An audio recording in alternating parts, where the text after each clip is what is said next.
उसमें महिलाओं को टिकट कितनी दी है? क्या महिलाओं के साथ धोखा नहीं है?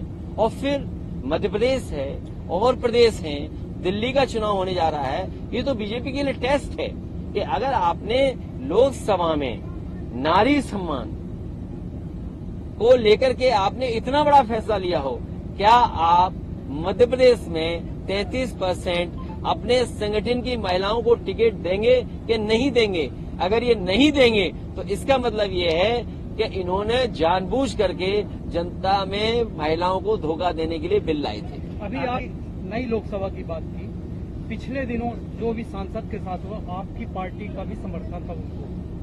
वो हमारे ही सांसद है जी, तो उस मामले में ये कंफ्यूज मत रखिए जी, अगला स्टेप ये कंफ्यूजन नहीं होना चाहिए।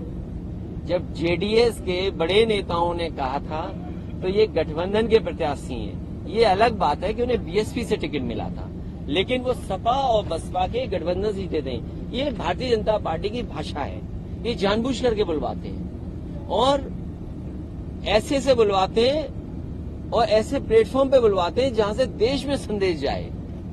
लेकिन लोकतंत्र में और जो मर्यादाएं हैं उसको लांघना नहीं चाहिए, चाहे भाषा से चाहे व्यवहार से। अपनी भाषा से व्यवहार से किसी को भी मर्यादा नहीं लांघनी चाहिए। और मैंने तो ये कहा कि उन्हें आजीवन बैन लगना चाहिए।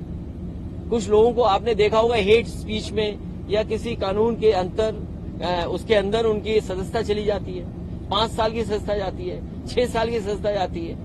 ये ऐसा काम किया है लोकतंत्र में जिसमें आजीवन इन पे पाबंदी लगनी चाहिए लड़ने की।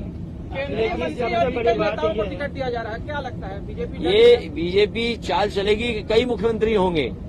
सोचिए, पहली सूची में मुख्यमंत्री का नाम नहीं टिकट का, आप सोचिए। तो ये कई दावेदार बनाएंगे, जैसे उत्तर प्रदेश में इन्होंने 10 दावेदार बनाए थे, हर जाति का एक एक वोट लेने के लिए। तो ये वोट लेने के लिए प्रत्याशी बनाए गए हैं, लेकिन इनका भविष्य कुछ नहीं है। क्या महत्वपूर्ण कार्य किया जाए? मैंने अभी मंच से कहा, लक्ष्मण तिवारी जी ने कुछ बिंदु उठाए, जैसे कि घूम के जाना पड़ता है। टनल यहाँ क्यों नहीं? अगर टनल और जगह देश में बन सकती है, आप 1 लाख करोड़ का एक्सप्रेस वे बना सकते हैं लोगों की सुविधा के लिए। और ये लोगों की सुविधा के साथ साथ यहाँ की अर्थव्यवस्था को भी लाभ पहुंचेगा, आपके देश की बचत होगी चीजों की। इसलिए टनल जैसी सुविधा हो, गौवंश का इन्होंने सवाल उठाया, और इनके जो क्षेत्रीय सवाल हैं उसमें हम सहयोग करेंगे। अगर कोई विशेष बात भी होगी तो उसके भी पक्ष में हम।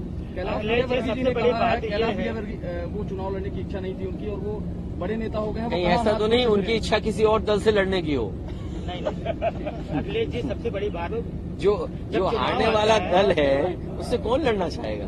तो हो सकता है उनके अपने व्यक्तिगत विचार इस तरह आए हों, वो उनकी अपनी पार्टी का अंदर मसला है। अखिलेश जी, जब चुनाव आता है तब आपके पार्टी का याद आता है। क्या बात कर रहे हो आप? तो जिस तरह से जो अरे पत्रकार साथी, क्यों ऐसा कहते हो? हम तो हमेशा मध्य प्रदेश को याद करते हैं और मध्य प्रदेश तो हमेशा आते हैं हम लोग। नए विधायकों के टिकट के लिए जैसे पुष्पराज सिंह हमारे आपके समाजवादी पार्टी में आए, और भी नेता आए, लेकिन चुनाव के बाद वो दिखते नहीं है। कोई बात नहीं, ये हमारी पार्टी नई है, हमने बहुतों को प्लेटफॉर्म दिया है, बहुतों को सम्मान दिया है, और ऐसा सम्मान दिया है दूसरे दल भी सम्मान दे रहे हैं। अरे कभी ये जो आप सवाल हमसे पूछ रहे हो, हमारा इकलौता विधायक था, सोचिए कितनी खातेदारी होती थी उसकी। कभी बीजेपी खातेदारी कर रही है, कभी कांग्रेस खातेदारी कर रही है, और किस रूप में खातेदारी हुई थी वो जरा जानो आप।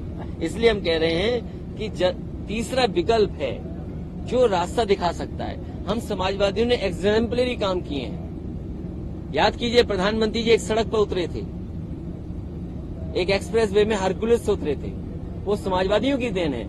समाजवादियों ने अगर ऐसी सड़क डिजाइन न की होती तो शायद देश के प्रधानमंत्री इतने बड़े विमान से सड़क पर नहीं उतर पाते। और अभी मध्य प्रदेश के एक प्रिय ठेकेदार ने सड़क बनाई, हमारी बुंदेलखंड एक्सप्रेस वे, प्रधानमंत्री ने उद्घाटन किया, बारिश हुई, सड़क ढह गई। आप पता करिए, सोचिए आपके यहाँ के एक प्रिय ठेकेदार ने सड़क बनाई, अभी भी काम चल रहा होगा उसका। नमस्कार, मैं हूं मानक गुप्ता।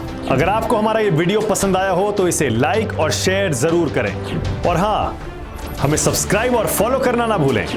ताकि आप देश और दुनिया की कोई खबर मिस ना करें। तो जुड़े रहिए हमारे साथ और देखते रहिए News 24।